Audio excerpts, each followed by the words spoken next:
የኢትዮጵያ ግብርና ባለስልጣን ከ400 በላይ የእንስሳት የመድኃኒት አይነቶች ወደ ሀገር ቤት እንዲገቡ በፈቅድም እየገቡ ያሉት ከ40 አይበልጡም ሲል አሳውቋል።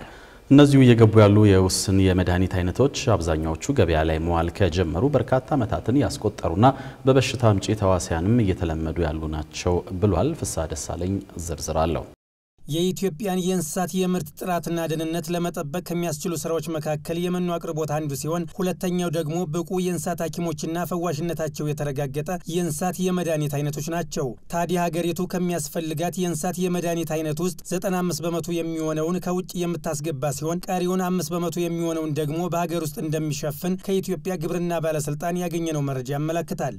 በሌላ በኩል 95 በመቶ የሚሆነውን የእንስሳት የመድኃኒት ክትባት በሀገር ውስጥ የሚመረት ሲሆን የእንስሳት ክትባት ደግሞ ከውጭ እንደሚገባም ባለስልጣኑ አሳውቋል። አንድ የእንስሳት ክትባት የሚያመርት አምራች ድርጅት አለ። ሁለት የእንስሳት መድኃኒት በቦለስ ደረጃ የሚያመርቱ ሁለት አምራች ድርጅቶች አሉ።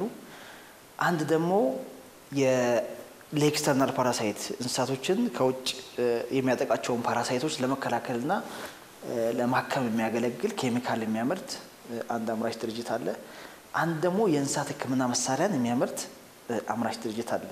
በተቀሉ ወደ 5 የሚደርሱ የእንስሳት መድኃኒት አምራች ድርጅቶች አሉ በአገራችን ውስጥ።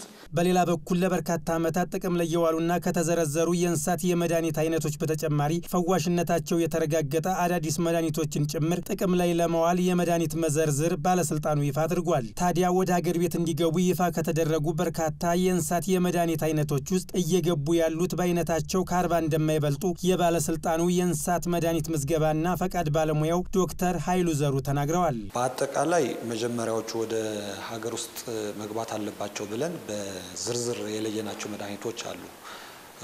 ከ400 በላይ መድኃኒቶች ዘርዝረናል። ፈሳሽ፣ ደረቅ ተብሎ የሚመጡ አሁን ይሄ እንደ ንጥረ ነገር ካየው ወደ አንድ ነው ተብሎ የሚቆጠረው፣ ግን በተለያየ መንገድ ከበተንከው 3 እንላቸው ነው። በዛ በሶስቱ መንገድ ከሄድን 70 አካባቢ ሊደርሱ ይችላሉ።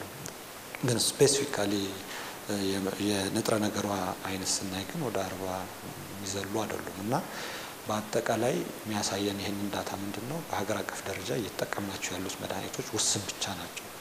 አስፈላጊ የሚባሉ መድኃኒቶችን በሚፈለገው አይነት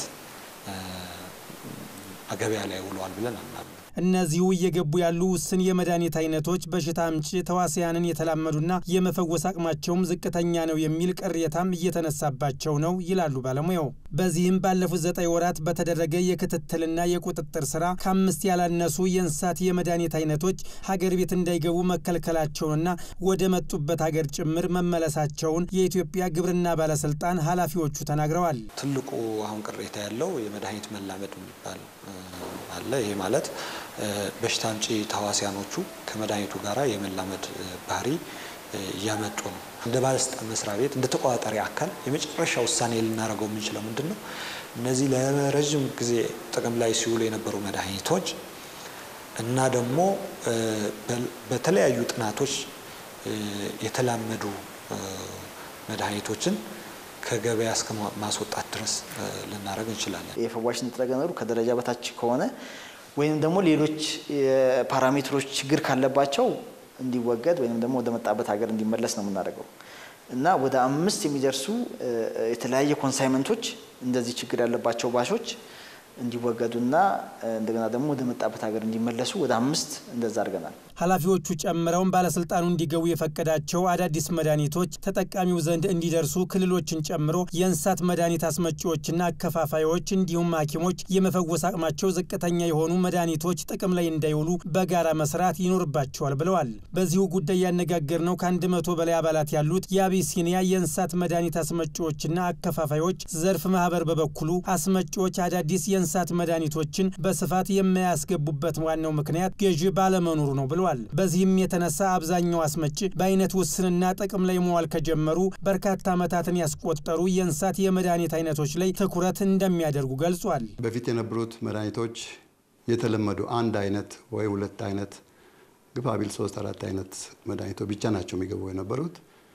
እነዚህ መድኃኒቶች በየጊዜው ስለሚገቡ ተዋሲያን የመለማመድ መድኃኒቱን የመለማመድ ሁኔታ ፈጥሮ ነበር። እንግዲህ አንድ መድኃኒት አዲስ መድኃኒት ሲገባ ብዙ ጊዜ የሚፈጀው ወደ ገበያ ለመግባት ጊዜ ይፈጃል። እነዛ መድኃኒቶች ውድ ሊሆኑ ይችላሉ ወይ ደግሞ መጥተው አይሸጡም ስለሚባል ነጋዴው የእንስሳት መድኃኒት አስመጪዎች አናመጣም። ምክንያቱም አምጥተን ገዢ ካላገኘን ኪሳራ ውስጥ ነው የምንገባው። የማህበሩ ፕሬዝዳንት ጨምረው አዳዲሶችን የእንስሳት መድኃኒት አይነቶችን ጥቅም ላይ ለማዋል ለአርሶ አደሩና አርብቶ አደሩ ማስተዋወቅ ከመንግስትና ከእንስሳት ሐኪሞች ይጠበቃልም ብለዋል። አርሶ አደሩና አርብቶ አደሩ የመቀበልም ሆነ የመግዛት ችግር የለበትም ነው ያሉት ፕሬዝዳንቱ። ዛሬ 5 ዓመት 6 ዓመት 10 ዓመት የለመደው መድኃኒት አምጡ ነው የሚለው። ምክንያቱም ያ መድኃኒት ለሱ ከዛ ውጪ ያለ አይመስለውም። አንደኛ ነገር ሁለተኛ በስሙ ሳይሆን በቅጽል ስም ነው የሚያውቁት። አንዳንዱ ማዳበሪያን አምጣልኝ ይላል፣ የሚያወፍር ማለት ነው። የተሻለ መድኃኒት አለ ብለን ማስተማር መቻል አለብን። አርብቶ አደሩ ካሳየነው ፍቱንነቱን ካሳየነው ጠቃሚነቱን ካሳየነው የማይቀበልበት ምንም ምክንያት የለም። ከፍሎ እንስሳቱን ለማሳከም በጣም ከሚገባው በላይ ፈቃደኛ ነው። እኛ ነን አይችልም እያልን በርቀት የምናቆመው። ይሄ ግን ትክክል አይደለም። የኢትዮጵያ ግብርና ባለስልጣን ክልሎችና የከተማ መስተዳድሮች የቆዩና በሽታ አምጪ ተዋሲያንን የተላመዱ የእንስሳት የመድኃኒት ግዢ ከመፈጸም እንዲቆጠቡና በአንጻሩ ግን ፈዋሽነታቸውና ጥራታቸው የተረጋገጡ መድኃኒቶችን መግዛት እንዳለባቸው ያሳስባል።